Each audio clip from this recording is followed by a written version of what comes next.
Aussies lose $600 million through DIY crypto pension funds. Thousands of Australians have likely seen their pension funds decimated after their crypto investment shed an estimated $600 million Australian dollars, $403 million in value. Affected are investors who decided to set up so-called DIY pension funds.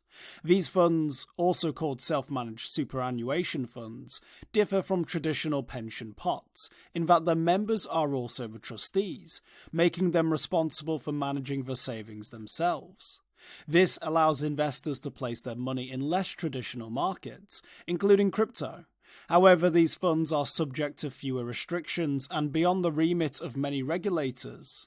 For example, unlike Australia's more conventional retirement savings vehicles, they cannot be prevented from onboarding new investors if they tank.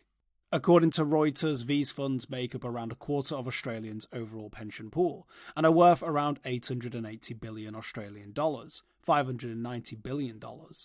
As of 2021, around 1.4 billion Australian dollars, $940 million, was made up of crypto assets. But, as Reuters notes, this has likely grown.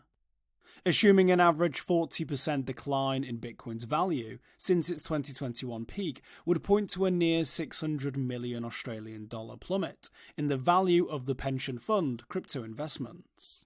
Regulators say, quote, "If it's legal, it's none of our business," end quote.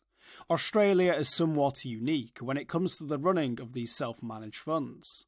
As reported by Reuters, while the US and the UK do run similar schemes, uptake in the US has been minimal, while the UK bars investors from directly dabbling in crypto.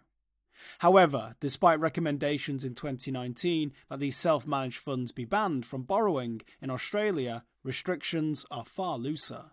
For example, savers can use their self-managed funds to take out loans on property, buy shares in private firms, or invest in collectibles such as fine wines and jewellery.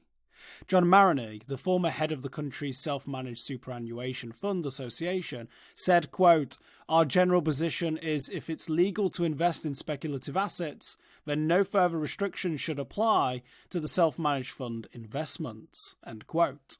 For more informed news, follow us on Twitter and Google News, or subscribe to our YouTube channel.